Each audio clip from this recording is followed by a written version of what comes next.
नमस्कार मित्रों, आज अपन पढ़ने जा रहे हैं कक्षा 10 का पाठ 3 व्यायाम सर्वदा पथ्य। व्यायाम सर्वदा यानी हमेशा, पथ्य यानी लाभकारी होते हैं।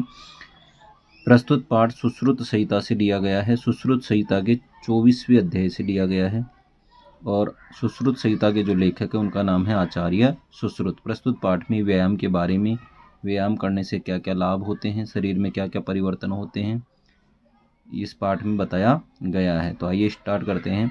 शरीर आयास जननम कर्म व्यायाम संगीतम तत्कृत्वा तु सुखम देयम विमृदनीयात समन्तत। शरीर आयास जननम, शरीर आयास यानी होता है थकावट, और जननम का मीनिंग होता है उत्पन्न करने वाले, कर्म यानी काम को, व्यायाम संगीतम, संगीतम का मीनिंग होता है कहा जाता है। अर्थात शरीर आयास यानी थकावट से उत्पन्न कर्म को व्यायाम कहते हैं। शरीर की थकावट से उत्पन्न काम को ही व्यायाम कहा जाता है। तत्कृत्वा उसे कर कर, तू यानी तो, सुखम देह सुखपूर्वक, देह यानी शरीर की, विमृदनीयात यानी मालिश करनी चाहिए, समन्तत यानी पूरी तरह, उसको कर कर अर्थात व्यायाम को कर कर सुखपूर्वक पूरे शरीर की हमें मालिश करनी चाहिए। शरीरोपचय कांति गात्राणाम सुविवक्ता दीप्ति अग्नि त्वम आलस्य स्थिरत्वम लाघवम मृजा। शरीरो उपचय अर्थात शरीर की वृद्धि में, कांति गात्राणाम, कांति का मीनिंग होता है चमक, गात्राणाम यानी शरीर की चमक में, सुविभक्ता विभाजन में अर्थात शरीर के सौंदर्य में, दीप्ति अग्नित्वम अर्थात भूख बढ़ाने में, अन आलस्य अर्थात आलस्य नहीं आने में, स्थिरत्व अर्थात स्थिरत्व में, लाघवम, लाघवम का मीनिंग होता है स्फूर्ति में, और मृजा का मीनिंग होता है स्वच्छता में। व्यायाम क्या होता है? लाभकारी होता है अर्थात शरीर की वृद्धि में, अंगों की चमक में, शरीर के सौंदर्य में, भूख बढ़ाने में, आलस्य को दूर करने में, स्थिरता में, फुर्ती में और स्वच्छता में हमेशा व्यायाम कैसा होता है? लाभकारी होता है। तीसरा श्लोक, शर्म कल्म पिपासा उष्ण शीतादीनां सहिष्णुता आरोग्य च परम व्यायाम उपाजयते।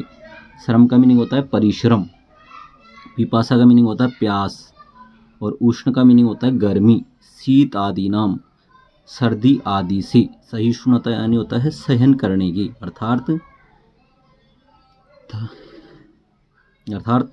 थकान, पिपासा यानी प्यास, गर्मी, सर्दी को सहिष्णुता यानी सहन करने की, आरोग्य चैपी और आरोग्य यानी निरोगता भी, व्यायाम उपाजेते व्यायाम से ही प्राप्त होती है। अर्थात थकान को, प्यास को, गर्मी को, सर्दी को सहन करने की शक्ति, और निरोगता रोग नहीं होना भी किससे प्राप्त होता है? व्यायाम से ही प्राप्त होता है। न च अस्ति सदर्शम तेन किंचित स्थौल्य अपकर्षणम न च व्यायामिनम मर्द अर्य अंत्योरात बलात्।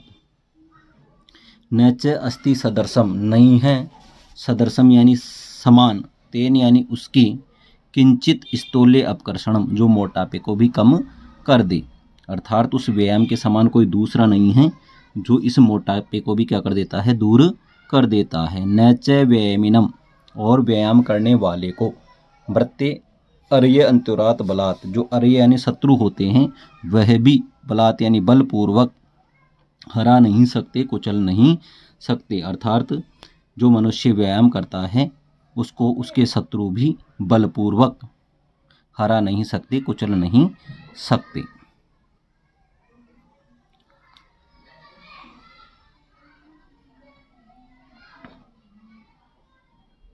न च एनं सहसा क्रमस्य जरा समधिरोहति स्थिरभवति मासं च व्यायामभिरतस्य च। न च एनं सहसा क्रमस्य, और नहीं, सहसा यानी अचानक, आक्रम्य यानी आक्रमण करता है, जरा यानी बूढ़ापा, समधिरोहति जो क्या करता है?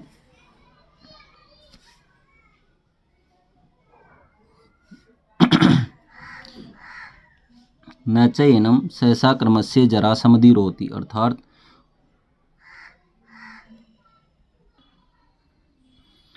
न च एनं सहसा क्रमस्य जरा समधिरोहति, और नहीं सहसा यानी अचानक आक्रम्य यानी आक्रमण करता है। जरा यानी बूढ़ापा। समधिरोहति यानी व्यायाम करने वाले पर बूढ़ापा भी अचानक से आक्रमण नहीं करता। स्थिर भवति मासम च व्यायाम भीरतस्य च, और स्थिर भवति मासम च, और जो व्यायाम करता है उसका मास भी स्थिर होता है। व्यायाम भीरतस्य च, जो व्यायाम में लगा रहता है, जो व्यायाम में लगा रहता है उसका मास भी कैसा हो जाता है, स्थिर हो जाता है, और बूढ़ापा भी जल्दी से उसके ऊपर आक्रमण नहीं करता है।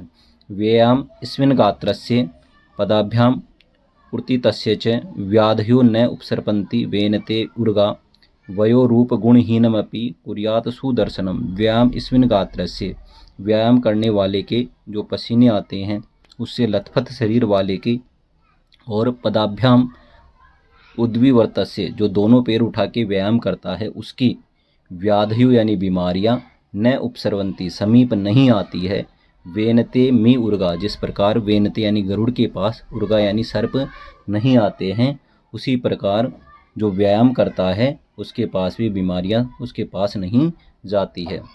वयो रूप गुणहीनमपि कुर्यात् सुदर्शनम।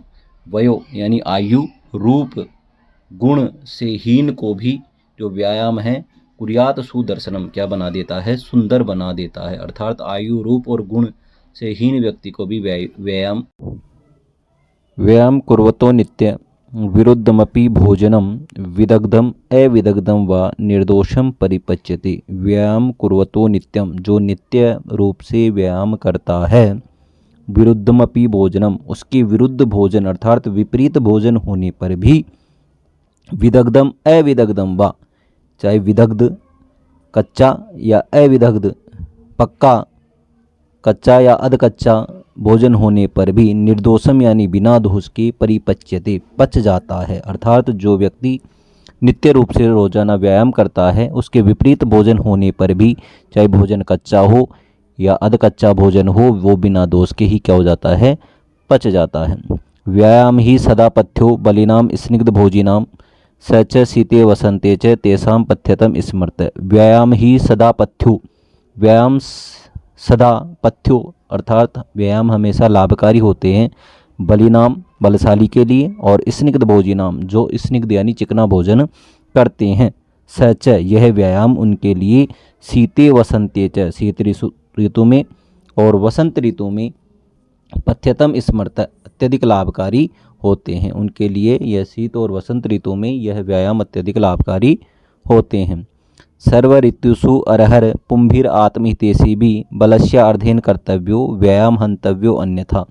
सर्व ऋतुषु अरहर, सभी ऋतुओं में, अरहर यानी रोजाना, पुंभिर आत्महितेषि भी, पुंभी यानी मनुष्य, आत्महितेषि भी जो अपना हित चाहते हैं, बलस्य अर्धेन कर्तव्यो व्यायाम अन्यथो अन्यथा, अर्थात सभी ऋतुओं में रोजाना अपना हित चाहने वाले व्यक्ति को बलस्य अर्धेन आधे बल का, अपने आधे बल का, कर्तव्य व्यायाम करना चाहिए, अन्यतो अन्यथा नहीं तो क्या हो जाएगा, मारा जाएगा। सभी ऋतुओं में प्रत्येक दिन अपना हित चाहने वाले व्यक्ति को अपने आधे बल का व्यायाम करना चाहिए, नहीं तो वो क्या हो जाएगा, मारा जाएगा।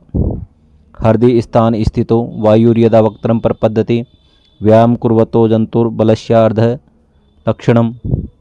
हृदय स्थान स्थितो, हृदय में स्थित वायु, यदा यानी जब, वक्त्रम प्रपद्यते मुख की ओर आती है, व्यायाम कुर्वतो जंतु बलस्य अर्ध लक्षणम, व्यायाम करने वाले जंतु यानी प्राणी का यह अर्ध बल का लक्षण कहलाता है। अर्थात जब हृदय में स्थित वायु मुख की ओर आती है तो व्यायाम करने वाले व्यक्ति का आधे बल का लक्षण कहलाता है। वायु बल शरीराणि देश काल असनानि च सामीक्ष्य कुर्याद व्यायाम अन्यथा रोगम आपनुयात।